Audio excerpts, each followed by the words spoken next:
जय हिंद दोस्तों। और जैसा कि आप लोगों ने कल देखा था कि कबीरदास के जीवन परिचय, उनके व्यक्तित्व और कृतित्व के बारे में हमने एक संक्षिप्त लेकिन महत्वपूर्ण चर्चा की थी। और आज हम कबीर के दोहे के संबंध में, यानी साखियां, हमने कहा था साक्षी या गवाह, उसके संबंध में आपसे आदर्श वाचन भी होगा। आप अनुकरण वाचन उसका करेंगे, ऐसा हमें विश्वास है, और हम उसका अर्थ बताएंगे। तो आपके पाठ्यक्रम में 7 दोहे हैं जिसका मैं आदर्श वाचन करने चल रहा हूं, और उसके बाद इसका शब्दार्थ बताते हुए फिर मैं इसके अर्थ पर आऊंगा। मान सरोवर सुभर जल, हंसा के लिकराही। मान सरोवर सुभर जल, हंसा के लिकराही। मुक्ता फल मुक्ता चुगै, अब उड़ी अनंत न जाहि रे कबीरा, अब उड़ी अनंत न जाहि। देखिए, पहला दोहा है मान सरोवर, अर्थात मान सरोवर एक तालाब। सरोवर का होता है अर्थ तालाब, तो मान सरोवर यानी तालाब। सुभर जल, शुभर मतलब भरा हुआ है, जो पूर्ण रूप से भरा हुआ है उसको कहते हैं सुभर। जल पानी, सलिल, नीर, तोय, अम्ब, इसके पर्यायवाची है, यानी जो पानी। हंसा, हंस मतलब एक पक्षी है, बहुत महत्व दिया गया है, लेकिन हंस का आशय यहाँ पे आत्मा से भी है, क्योंकि निर्गुण जितने कवि हैं वो हमेशा हंस की बात करते हैं। हम व्याख्या में इसमें विशेष चर्चा करेंगे। तो हंस एक पक्षी या आत्मा। केली, केली मतलब क्रीड़ा या खेल। केली का अर्थ है क्रीड़ा या खेल। कराह, कराह मतलब कर रहा है। मुक्ता फल, मोतियों का फल या मोती रूपी फल। मुक्ता फल, मुक्ता चुगय, मुक्ता अर्थात मोती, चुगय चुगता है, खाता है। पक्षी जो दाना खाते हैं तो उनको चुगना कहा जाता है। मुक्ता फल मुक्ता चुगय, अब उड़ी अनंत न जाए। अब उड़ी, अब उड़कर अनंत, अन्य किसी दूसरी जगह नहीं, नहीं मतलब जानते हैं आप लोग, जाना चाहता। देखिए, हमेशा यह भी दो अर्थ में बड़ी विशिष्ट बातें कहते हैं।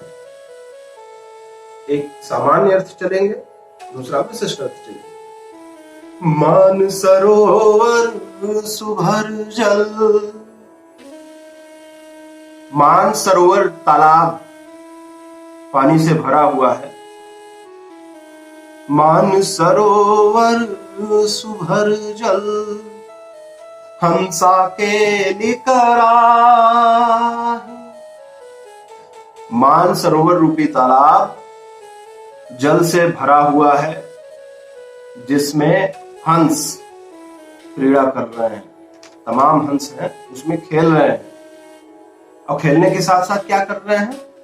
मुक्ता फल मुक्ता चुगै, अब उड़ी अनंत न जाहि रे कबीरा, अब उड़ी अनंत न जाहि।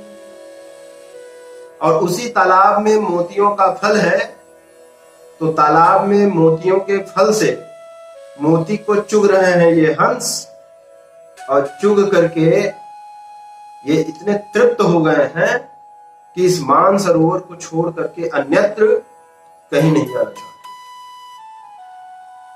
अब हम विशिष्ट अर्थ की तरफ चलेंगे। ये साधारण अर्थ था जो शब्द कहता है।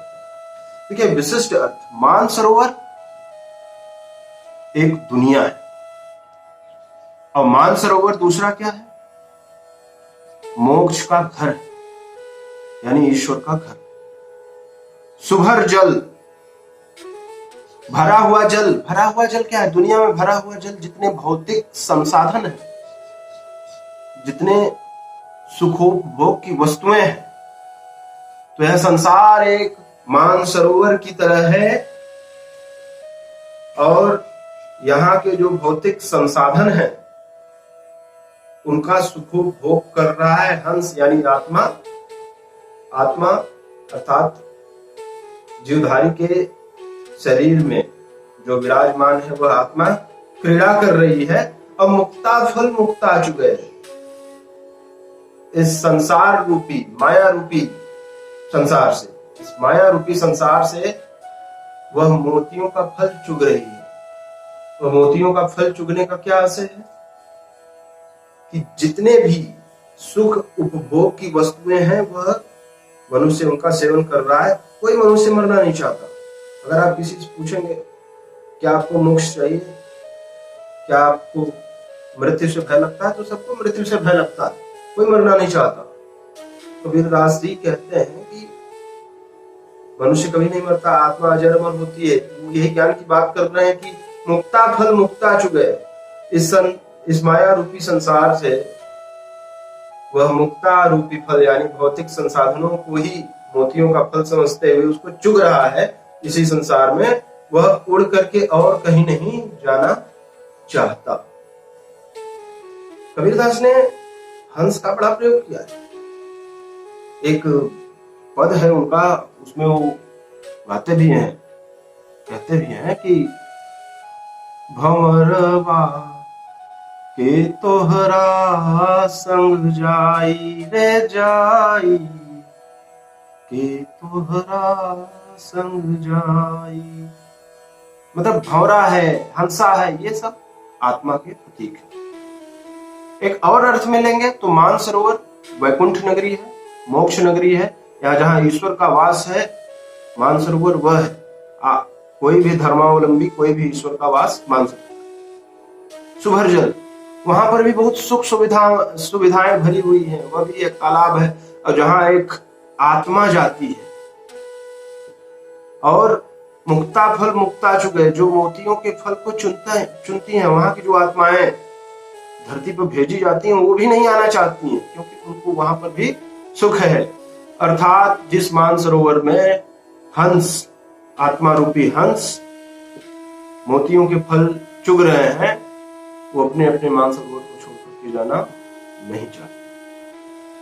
तो आप लोग इसको बार बार सुनेंगे और आप लोग स्वयं अर्थ निकालें।